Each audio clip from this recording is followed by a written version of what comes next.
And that's why I would have supported and do support an increase in the deduction for the average family, because I think it will lend itself to the health of the economy and compel this government to do justice in the tax laws rather than to continue to spread the benefits to a handful of people who do not need them.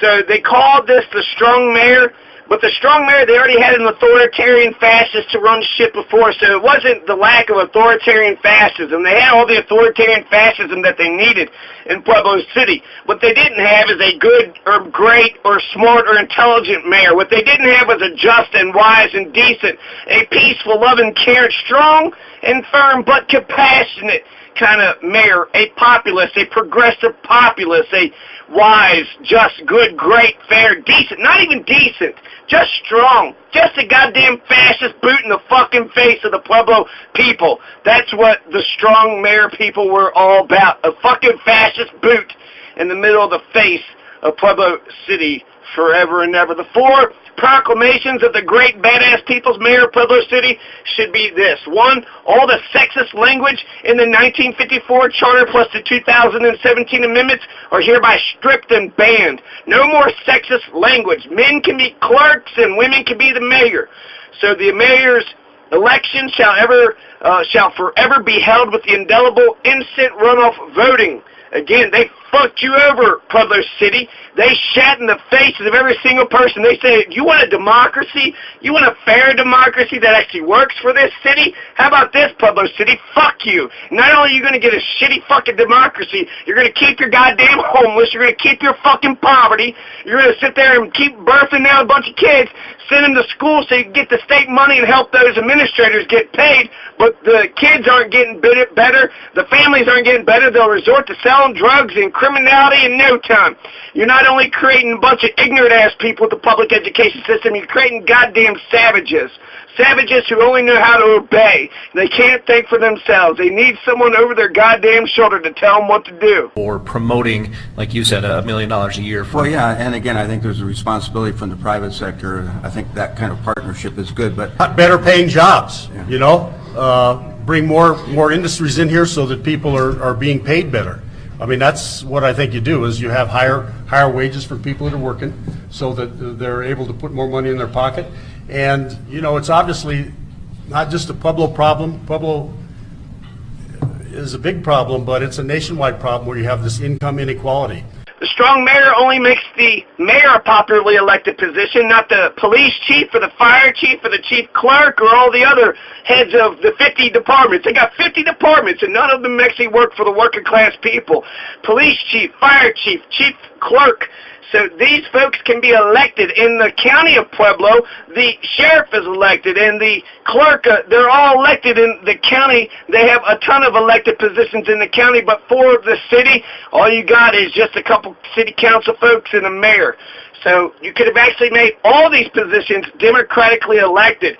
You could have actually had a popular government, but instead you're not going to get a good, great, or popular mayor, or a peaceful, or loving, or caring, or kind, not even decent, not wise, not smart, intelligent, not a progressive populist, but a regressive, a strong regressive, right-wing corporatist, corporate welfare giving out, low-life piece of shit. Things are out of balance. They're not in balance. You've got one group of people with a lot more money than anybody else, and the problem with giving tax breaks to this group of people up here is that they have everything they want. If you give money and tax breaks to these people here, I think, if I remember right, Nick, you were part of a ballot initiative a number of years ago that was providing sort of money for the Art Center, for the zoo, and that's kind of similar to what they do in Denver. I think that happened. Whoops. Good thing it wasn't steel. And it was defeated, and I think one of the reasons it was defeated, not that it was a bad idea, it was because of all the other nonprofits were excluded from it. It was only like about 4 or 5 different organizations that were going to receive the benefit of that money. So I think it would be very difficult to do that, especially in a community that has so many needs, when you got 30% of your population. So the great badass people's mayor of Pueblo City will eliminate all the sexist language in the charter. Number 2, the mayor's election will be used, the election will be instant runoff voting, the fairest election for presidential systems ever devised. From here on out, all the top heads of the departments will be democratically elected, including the police chief and the chief clerk. Charter conventions are institutionalized beginning 2019 this year, if only to consolidate the mayor for eternity. And then in 2029, then 2039, to get all of the people on the same page. The beauty of Pueblo City is that they got home rule sovereignty. They can run their city however the fuck they please. There's about 100 home rule cities in Colorado. So the way that you make sure that not only do you stay on the same page with all your people, but to make sure you always keep that home rule authority, you double down every 10 years and you write a goddamn constitution, a charter for the city. If you live in Pueblo City, you got to listen to the U.S. Constitution, the Colorado Constitution, and the city charter. That is supposed to liberate you, not oppress you. So you need a home rule city so you can run your own affairs. That's radical, that's progressive. Pueblo City is older than the state of Colorado. They started their shit first. So they're like, we're going to keep running we've been running our shit here the whole time. We're not going to just go along with the state government. They formed their shit later. Now, we've been here first.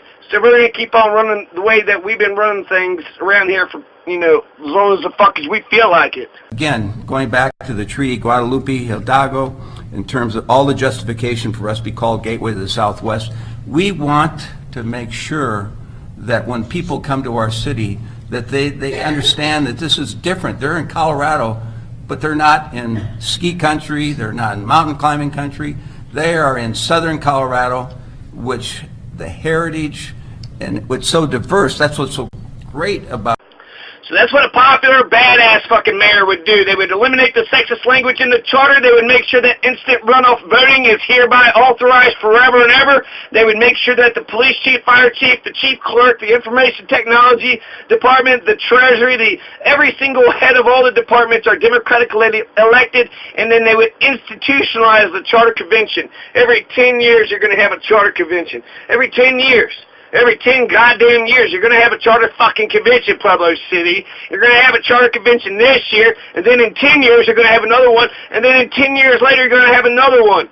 That's what a popular, badass fucking people's mayor would do. They'd make sure not only do we have a charter convention, but once the charter is written up, to pass it all out free of charge to every single citizen, to every single student, to every single person, citizen in Pueblo City. That way you know the law, everybody knows the law, everybody's on the same page. That's what we need to do. Attract industries and businesses that will pay higher wages and but I guess the point is that everything is really dependent on economic stability in Pueblo. And right? Economic activity, right. Increasing that economic activity, yes. Did you want to add anything? Mr. Well, absolutely. This goes back again to Pueblo being a destination. We need to diversify our economy, get people off that freeway. Millions of people go up and down. So you got a very disturbing poverty rate, 26.5%. Over a quarter of the people of Pueblo City are dirt fucking poor. And Gradisar and Noraki talked about poverty like it needs to be addressed, but they just stay away from it. And in fact, when they say a national problem, anytime they say something is a national problem that can't really be alleviated, that is code for saying, I don't give a goddamn shit about this problem. It's a national problem. The fucking feds or the fucking state should do something about it, but not me, a single tiny little local politician. I'm not going to do nothing about it. So better paying jobs, bring more industries in here so that people are being paid better. I mean, that's what I think you do, is you have higher wages for people that are working so that they're able to put more money in their pocket. And, it's obviously not just a Pueblo problem. Pueblo is a big problem, but it's a nationwide problem where you have this income inequality. 5 years from now, expect there to be 26.5% poverty in Pueblo City. There will be 26.5% poverty still. The children, the elderly, 1 out of 4 Pueblo City citizens will still be poor in 5 years when the second mayor takes the gauntlet, once Noraki and Gradisar has been voted out of office. That Evraz Russian steel plant in Pueblo City could make 20,000 low-income steel houses, but neither will stand up to the Russian Evraz steel plant. They will kiss the Russian steel plant their ass, the Evraz corporate executives' asses. Right now, there's been 13,000 ballots that have been turned in, about 7,000 Democrats, 3,000 Republicans, 3,000 independents. So the Republicans and independents put together still don't add the Democrats. So it's going to be the Democratic voters that are going to decide this election. The turnout rate has been 21% so far. It's January 22nd is when the election is. It's only 6 days left, less than a week. Colorado, specifically Pueblo City, has mail-in ballots. So the people have had mail-in ballots for about a month, and they got a month to mail their ballots in, to drop them off at the drop-off election locations, the drop-off election boxes, or to go and vote at the, the city clerks or the county clerk. The county clerk is what runs the city's politics, the election machine. The city does not run their own elections. The county runs their elections, and that actually does bring a degree of fairness to it, because which side is the county going to be on when it comes to the city's election? Is it going to be, on A or B? Hell, why not just run the goddamn show fairly? Now, if it comes to the county, that's a little bit different, because that directly affects his budget and the people that's above him, the commissioners, so that completely, the possibility there's possibility for them, corruption for both sides, for the county or the city with the county running it, but the corruption is more likely for the county elections than the city elections, because the county is the one who runs the election. So 21% turnout so far.